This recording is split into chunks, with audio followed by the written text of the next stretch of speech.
Rede TV News de volta. Um avião de pequeno porte explodiu ao sair da pista e parar na praia, em Ubatuba, no litoral de São Paulo. Uma pessoa morreu e 5 ficaram feridas. As imagens impressionam. A aeronave escapa da pista e por pouco não atinge os veículos que passavam pela rua. A parte de baixo do avião bate no chão, começa a pegar fogo e explode antes de invadir a faixa de areia. Uma fumaça preta toma conta do céu. Assustadas, as pessoas que passavam pelo local correm. O acidente aconteceu na manhã de hoje, na orla da Praia do Cruzeiro, na região central de Ubatuba. 5 pessoas estavam na aeronave de pequeno porte. A empresária Mireille Fris, o marido Bruno Almeida Souza e os 2 filhos foram resgatados com vida. O momento em que uma das crianças é retirada da aeronave foi registrado. Criança?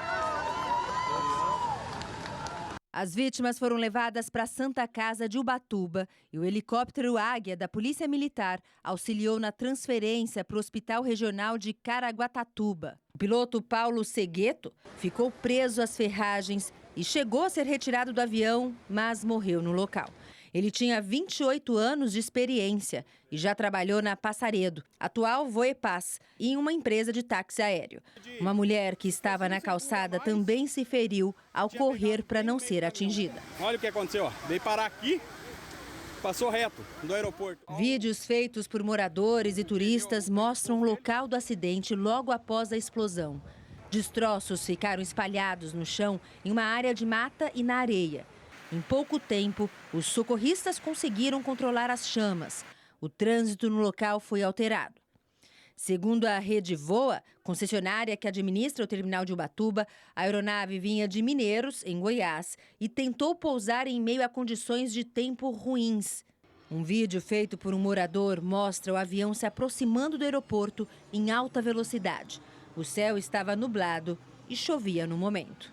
O aeroporto de Ubatuba ele opera em condições totalmente visuais. Ele não tem essa situação de voo por instrumentos. Se ele tivesse feito a aproximação por cima do mar, ele teria aí ganho aproximadamente 300 metros de pista para o pouso. Mas verifico que, como a aproximação foi pela serra, né, tendo em vista ele percorrer da cabeceira da serra para a cabeceira à beira-mar, ali ele perdeu esses 300 metros de pista. Segundo a Agência Nacional de Aviação Civil, a aeronave pertence a uma família de produtores rurais. Fabricado em 2008, o avião comporta até 8 passageiros. O Centro de Investigação e Prevenção de Acidentes Aeronáuticos investiga o caso. A CETESB, Companhia Ambiental do Estado de São Paulo, e a Petrobras analisaram o espaço e já providenciaram uma barreira no mar para conter o combustível que vazou da aeronave. O presidente Lula se reuniu com ministros hoje no Palácio do Planalto para discutir como será a presidência do Brasil do BRICS, grupo formado por países em desenvolvimento. O repórter Marcos Amoroso vai nos trazer todos os detalhes desse encontro. Boa noite, Amoroso.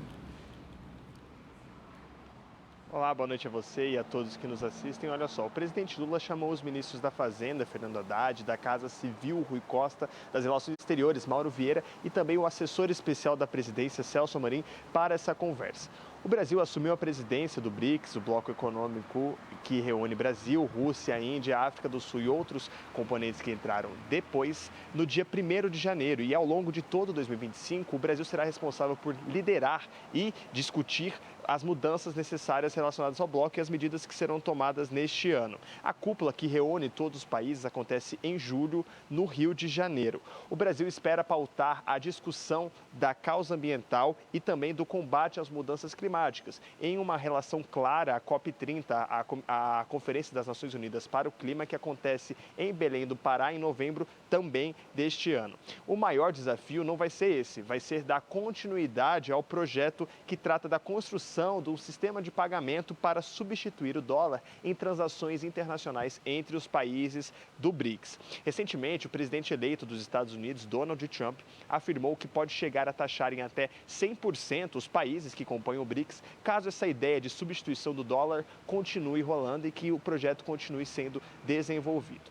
Antes da reunião com o presidente Lula, o ministro Fernando Haddad falou com a imprensa e comentou a fala de Donald Trump, dizendo que as declarações do presidente eleito dos Estados Unidos geram preocupação, mas que o Brasil só se posicionará quando decisões efetivamente forem tomadas. Vamos acompanhar. O presidente Trump vai tomar posse, vai começar a tomar medidas efetivas. Nós só vamos nos colocar quando as decisões forem efetivamente tomadas, porque senão fica muito difícil nós reagirmos a cada declaração pública de um secretário, de um ministro, do próprio presidente. Há uma certa incerteza em relação ao que efetivamente vai ser feito. Preocupa sempre, mas vamos ter cautela também para saber efetivamente o que vai acontecer. E a Polícia Federal e a Polícia Civil do Distrito Federal estão investigando uma nova ameaça de morte a autoridades. Repórter Igor Damasceno fala conosco ao vivo de Brasília com mais informações. Boa noite, Igor. William, boa noite a você, também a Gabi, boa noite a todos que nos acompanham. Entre as possíveis vítimas estariam o presidente Lula e o ministro Alexandre de Moraes, do Supremo Tribunal Federal. O caso foi confirmado pelo nosso produtor Bruno Silva e foi descoberto pela Divisão de Proteção e Combate ao Extremismo da Polícia Civil daqui de Brasília. Essa divisão monitora possíveis grupos ou suspeitos que planejam ataques nas redes sociais. A informação que nós temos é que esses extremistas planejavam atacar o centro de Brasília ainda neste mês de janeiro e, para isso, utilizariam fuzis e até granadas. Esse é o terceiro plano de ataque frustrado pela polícia daqui de Brasília em apenas 3 semanas. Voltamos ao estúdio. Obrigada, Igor. A ministra da Saúde, Nízia Trindade, anunciou hoje a criação de um centro de operações de emergência para o combate à dengue.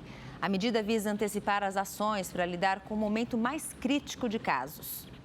O Centro de Operações vai monitorar os registros da doença em cada estado e dar prioridade em ações de vigilância onde tiver mais incidência de dengue. A ministra Nízia Trindade quer evitar uma explosão de casos, como aconteceu no ano passado, quando o país registrou mais de 6.600.000 pessoas infectadas e 6.000 mortes. Mesmo com o adiantamento das ações, Nízia Trindade não descartou o aumento de casos de dengue em 6 estados: São Paulo, Rio de Janeiro, Espírito Santo, Tocantins, Mato Grosso do Sul e Paraná. Uma outra preocupação do Ministério é a circulação da variante sorotipo 3 da dengue, que não era predominante há pelo menos 17 anos, mas agora está em boa parte dos casos registrados em São Paulo, Amapá, Minas Gerais e Paraná. É uma doença que envolve fatores ambientais e comportamentais e sociais muito fortes, né? O que nós temos hoje é o que nós trouxemos esse quadro já com um indicativo de aumento, especialmente nos estados que já foi aqui apresentado e mencionado. Na primeira semana deste ano, o país registrou cerca de 14.000 casos da doença. Os estados com mais ocorrências são São Paulo, Espírito Santo, Paraná, Minas Gerais e Santa Catarina. 13 mortes estão em investigação. Outra medida adotada pelo Ministério da Saúde é a vacinação. Nízia Trindade afirmou que o Ministério vai adquirir 9.500.000 doses do imunizante. Até o momento, o governo enviou 5.500.000 doses aos estados e Distrito Federal. A vacina combate outras doenças transmitidas pelo Aedes aegypti, como Zika vírus e chikungunya. Só que como não há produção em larga escala, a vacinação é limitada. A prioridade é para a faixa etária que concentra o maior número de internações, como crianças e adolescentes de 10 a 14 anos. E lembrando que, por enquanto, nós só temos uma vacina disponível e o Brasil é o único país do mundo que incorporou essa vacina ao seu sistema de saúde. Em Pernambuco, o primeiro caso de raiva em humanos foi confirmado depois de 8 anos. A vítima é uma mulher de 56 anos que está internada no Hospital Universitário Oswaldo Cruz, na zona central de Recife. Ela deu entrada na unidade no último dia 31 com dores no corpo, dormência e fraqueza.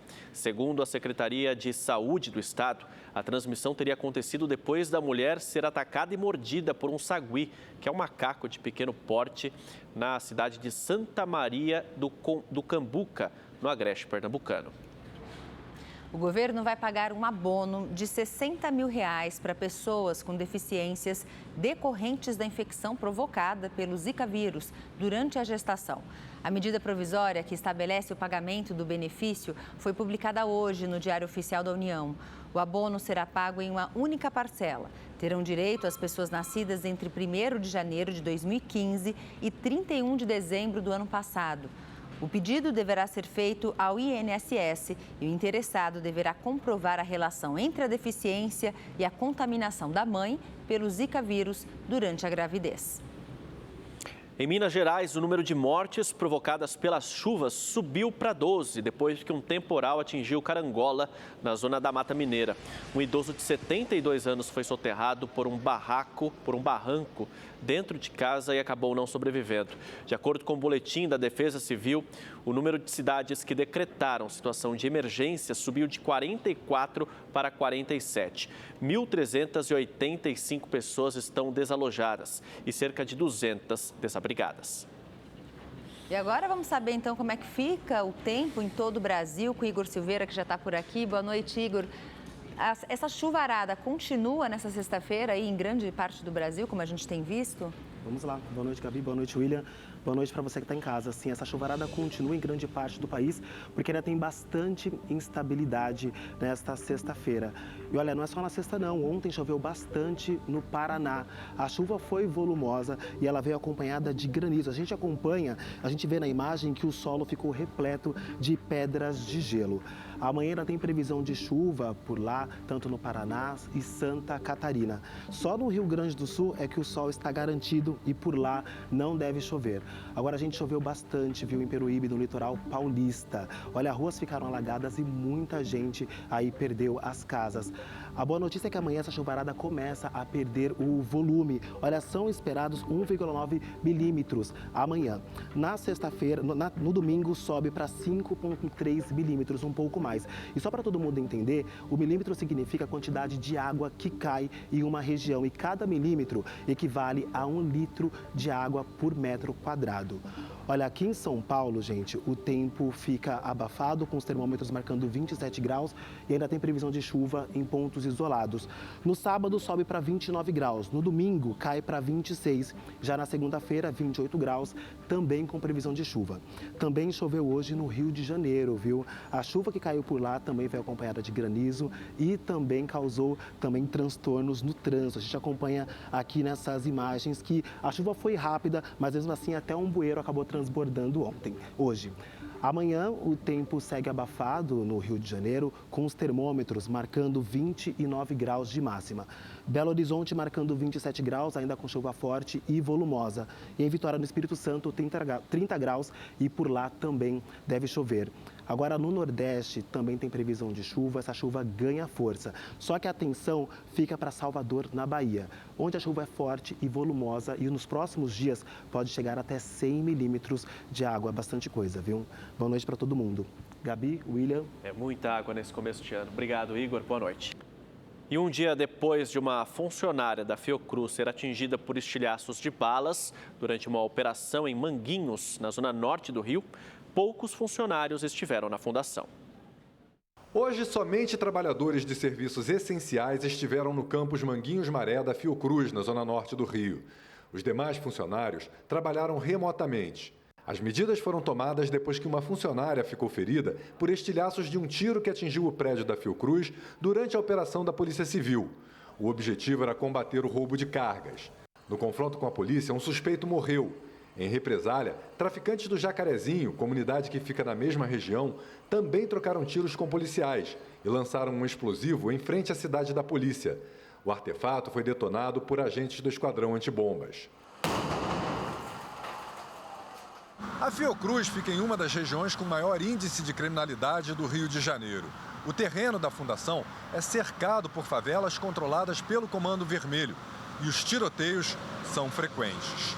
O complexo de Manguinhos, um dos vizinhos da Fiocruz, conta com 12 favelas, entre elas a comunidade do Mandela, um dos alvos da ação de ontem. O Jacarezinho também fica nas proximidades. A região ganhou o apelido de Faixa de Gaza por causa dos constantes conflitos. Segundo a plataforma Fogo Cruzado, somente nos primeiros dias de 2025 aconteceram 3 tiroteios com 1 morto e 1 ferido em Manguinhos.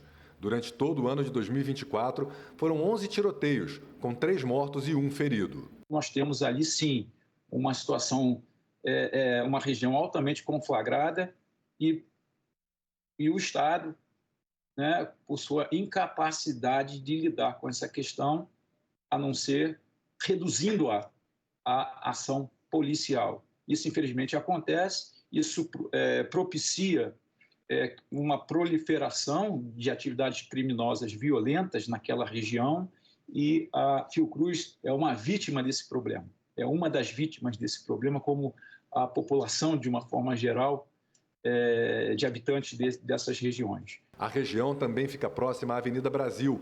Os traficantes usam a via, uma das mais importantes da cidade, como rota de fuga. Para escapar da polícia, também utilizam as instalações da Fiocruz. Em 2011, 5 criminosos foram presos no interior da fundação quando tentavam fugir. Todos eram foragidos da Justiça e líderes do Comando Vermelho. Ontem, 2 funcionários terceirizados foram levados pela polícia, um como testemunha e outro suspeito de ajudar na fuga, mas eles foram liberados à noite. Isso não é de hoje, tá? Não é uma ação pontual de hoje, não. Isso já aconteceu outras vezes. Os criminosos dessa facção criminosa, fugindo das ações policiais nas comunidades ao entorno, ingressam na Fiocruz. Então a gente atuou de forma cirúrgica ali para preservar todas as vidas que lá se encontravam. Estudantes de escolas públicas de São Paulo embarcaram hoje para um intercâmbio no Reino Unido. O grupo foi premiado pelo programa Prontos para o Mundo, que custeia a viagem de alunos com melhores notas no exame, que avalia a qualidade de ensino estadual. O João Vitor saiu de Porto Ferreira, cidade do interior paulista com pouco mais de 55 mil habitantes, para cruzar o Atlântico. Ele está ansioso para viver novas experiências em outro idioma e longe de casa. Eu vou para Wargrave, em Berkshire, na Inglaterra. Apesar de tudo, me divertir, descobrir novas coisas, aprimorar o idioma que eu já sei bastante. Para o Cauã, tudo é novidade. Cada pessoa elas tem um jeito diferente de agir, né? E fora que a língua, por ser diferente, a expressão deles vão ser diferente também, como eles se comunicam. E eu quero muito descobrir isso porque é muito legal. Hoje, 38 alunos saíram daqui do Aeroporto Internacional de São Paulo, em Guarulhos, para a Inglaterra. Eles vão vivenciar por 3 meses uma nova cultura por meio do programa Prontos para o Mundo, que oferece intercâmbio gratuito para alunos da rede pública do estado de São Paulo. Até o final do ano, 1.000 estudantes de diferentes cidades do estado terão a mesma oportunidade. Os próximos destinos são Canadá, Austrália e Nova Zelândia. O programa é feito em 2 etapas. A primeira, todos os alunos prestam prova, né? E aqueles que foram bem nas provas ganharam curso de inglês. 70 mil jovens tiveram a oportunidade de estudar inglês ao vivo com professores que conhecem a língua inglesa, além da sala de aula. Então, essa foi a segunda fase. Depois do curso de inglês, aí eles fazem a segunda prova, uma prova só de inglês, para que a gente então selecione. Então, é um prêmio para os estudantes que se dedicaram, que foram bem nas provas regulares e se desenvolveram a aprender uma língua. E enquanto os jovens fazem planos para a viagem, quem fica vai precisar conviver com a saudade. É a primeira viagem longe de mim, e muito longe, né? Não vejo a hora que chega e já me dá notícia. Sacrifício que vale a pena e pode abrir portas para um futuro sem fronteiras. No retorno desse aluno, é como se ele trouxesse um pouco da Inglaterra, um pouco da Austrália, um pouco do Canadá para dentro da sua escola. Então é um impacto muito grande para ele, para o mercado de trabalho, para o futuro dele e para a cultura daquela escola. Ele volta como um líder, como um exemplo, né? Então isso realmente mexe com toda a comunidade escolar. Vai ser um desafio novo, porque além de aprender outro idioma lá também, tem as outras disciplinas. Mas eu espero que seja uma experiência inovadora, que eu traga uma bagagem muito grande de cultura e aprendizado. Boa viagem a todos eles. E mesmo no período de férias escolares, a rede estadual de São Paulo mantém as cozinhas funcionando para oferecer a alimentação aos alunos. A reportagem é da Júlia Firmino. A sirene do intervalo não tocou, mas do refeitório vem o sinal de um recreio delicioso, o almoço de férias. É que a Rede Estadual de Ensino de São Paulo vai oferecer alimentação a 1.316 estudantes que se inscreveram para fazer a refeição nas escolas. É muito importante iniciativas como essa, porque a gente não sabe como é que está, né, ali a vida de todos esses alunos. Então é muito importante, até para ser uma iniciativa de lazer também, porque encontro com os amigos também, porque a gente não tem muita oportunidade de lazer nas férias também e na região também, então é muito bom. No programa Almoço nas Férias, as refeições são servidas de segunda a sexta-feira, das 11 horas da manhã a 1h30 da tarde. E assim como nos dias letivos, o menu preparado por nutricionistas garante um cardápio saudável com opções variadas. Você não sabe o que vem do cardápio, mas sempre é uma coisa muito boa. A gente visa garantir a segurança alimentar desses alunos. Eles vindo para a unidade escolar, eles continuam mantendo o vínculo e ter essa alimentação saudável, essa alimentação equilibrada, que garante todos os nutrientes essenciais para a segurança. Então, isso é muito importante para manter mesmo a segurança alimentar desses alunos. A Larissa já está acostumada a almoçar na escola todos os dias e ficou feliz quando soube que também poderia desfrutar do cardápio durante as férias. A gente fica na aula, o que será que vai ser de almoço? Aí quando dá, por exemplo, minha comida favorita aqui na escola é carne moída. Quando dá carne moída, eu fico muito feliz. Então, se eu vim para a escola e tiver carne moída aqui, eu pular de alegria. Então, eu gosto muito daqui. Eu acho que vai ser muito legal essa abertura que estão dando pra gente vir aqui nas férias. O programa Almoço nas Férias começou em 2023 e fornece alimentação em mais de 3.000 escolas de 152 municípios da Rede Estadual de São Paulo. E ainda falando das férias, o Jardim Botânico do Rio de Janeiro está com uma programação especial e imperdível. Além do jardim, que claro dispensa apresentações, o museu leva o público para uma experiência imersiva sobre a nossa flora. No Museu do Jardim Botânico, as crianças são convidadas a uma experiência lúdica para conhecer mais sobre as espécies de plantas do Brasil. Ana Carolina veio de Cuiabá passar férias no Rio. Quando soube da programação, decidiu trazer o filho de 4 anos. Eu achei essa programação fantástica. É a nossa primeira vinda ao museu, né? E ainda nessa atividade de férias, em que a criança é incluída, foi muito atrativo para ele. Essa experiência imersiva de se sentir num rio, de pensar como que funcionam o caminho das águas até chegar nas plantas. Até 2 de fevereiro, o Jardim Botânico do Rio de Janeiro vai oferecer uma programação especial para as férias escolares. Estão previstas visitas temáticas e interativas que unem natureza e diversão. Um passeio cheio de curiosidades e descobertas. A água do nosso rio ajuda a regar as plantas, mas também a dar vida aos animais. A árvore limpa o ar poluído para a gente respirar. A visita guiada e as atividades gratuitas são limitadas e por ordem de chegada. Quem não conseguir fazer a visita guiada também pode explorar o museu por conta própria. As exposições contam com adaptações como ajustes sonoros e a inclusão de objetos sensoriais voltados para pessoas com deficiências intelectuais ou mentais. Eu achei muito lindo. A cada semana será oferecido um roteiro diferente, direcionado para públicos diversos. Você pode visitar o museu a partir de várias abordagens. É uma forma criativa da gente apresentar tópicos específicos da exposição principal do museu, instigando sempre a curiosidade e a descoberta. A gente está no Museu de Ciências, que explora muito o conhecimento que a gente tem que ter da nossa flora, da biodiversidade brasileira, e é muito conteúdo. Então, é uma forma lúdica de você poder conhecer o museu brincando também. Galeano gostou do passeio. Eu achei muito legal. E checadores de fatos independentes de mais de 15 países, entre eles o Brasil, enviaram uma carta aberta ao Mark Zuckerberg para questionar a intenção da Meta de descontinuar esse programa de combate à disseminação de desinformação nas redes sociais nos Estados Unidos. O grupo já havia enviado uma solicitação em 2016, cobrando medidas para ajudar usuários contra boatos e teorias da conspiração, que foi atendida pelo CEO da empresa com a criação da ferramenta. Os checadores afirmam que a medida é um retrocesso para os que desejam ver uma internet que prioriza informações precisas e confiáveis e que esperam recuperar esse espaço nos próximos anos. Em Peruíbe, no litoral sul de São Paulo, um temporal deixou ruas e avenidas alagadas e 300 pessoas desabrigadas. Em 48 horas, choveu o equivalente ao esperado para todo o mês de janeiro. O repórter Felipe Brosco está ao vivo no município e tem todas as informações para a gente, né, Felipe? Boa noite para você.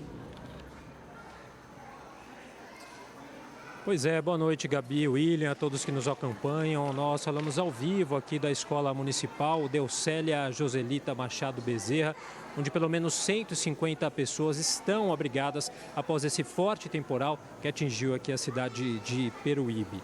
Olha, outras duas escolas aqui do município também recebem esses desabrigados, que já chegam a 300 e pelo menos cerca de 1.000 pessoas foram afetadas por esses temporais. Como vocês disseram, né, nas últimas 48 horas choveu aí o equivalente que era esperado para o mês inteiro.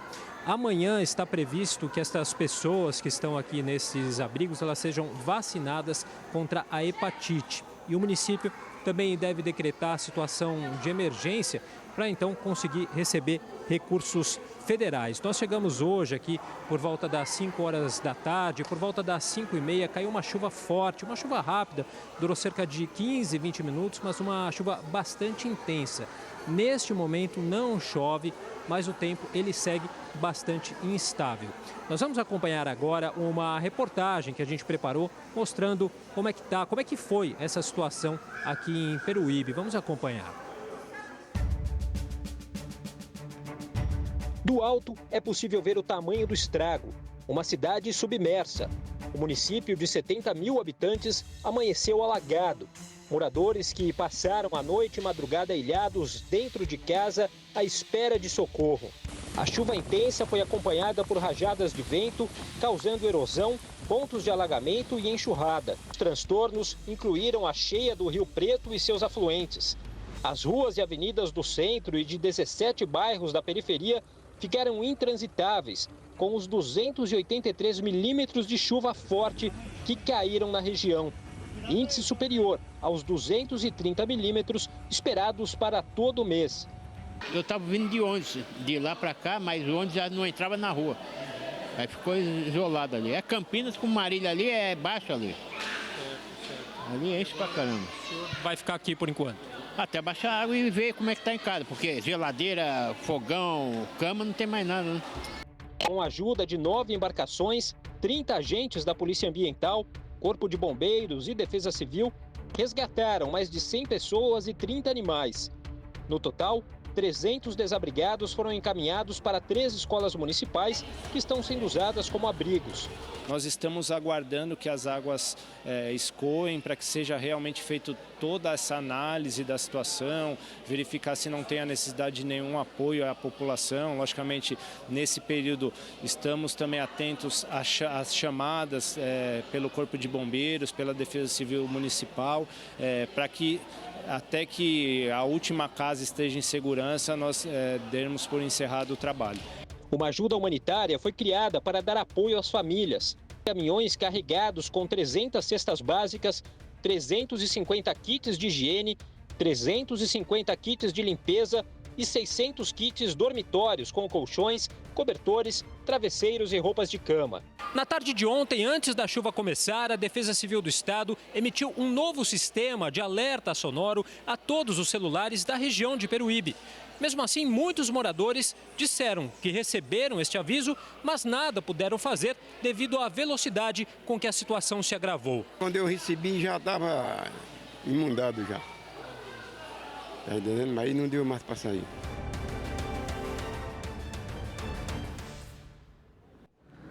E aqui no Brasil, há 6 dias internado por problemas respiratórios, o prefeito de Belo Horizonte, Fouad Noman, do PSD, precisou ser novamente entubado na tarde de hoje, após apresentar novas complicações.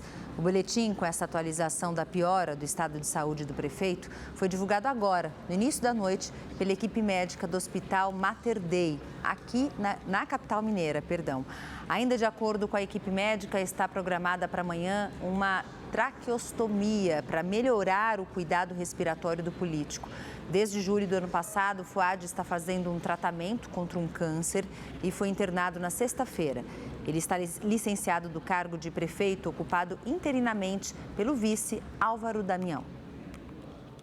E a Justiça de Pernambuco arquivou a investigação da Polícia Civil contra o cantor Gustavo Lima e os sócios da empresa de apostas Vai de Bet. A juíza Andréa Calado, da 12ª Vara da capital Recife, cumpriu um pedido do Ministério Público do Estado, que considerou não haver indícios de conexão entre o artista e outros investigados pela operação. A juíza determinou ainda a restituição dos bens apreendidos do cantor e que a Polícia Federal seja informada que não há mais medidas cautelares contra o artista. Uma das grandes perdas do ano passado foi do cordelista J. Borges. E o Rede TV News foi até Bezerros, no agreste de Pernambuco, mostrar que o legado dele continua vivo. A xilogravura é uma arte milenar. De origem chinesa, é conhecida desde o século V, mas foram os portugueses que a trouxeram para o Brasil e de lá para cá se tornou símbolo do Nordeste, sendo inicialmente usada para ilustrar os cordéis. Entre os grandes nomes da xilogravura está o de J. Borges. Dos 18 filhos, Bacaro Borges é um dos que abraçou a xilogravura. Com apenas 24 anos, perpetua aqui nesse ateliê o legado do pai. Mas, apesar da influência de J. Borges, ele trilha um caminho que é só dele. Tem um estilo próprio de xilogravura com muitas cores e retratando temas diversos,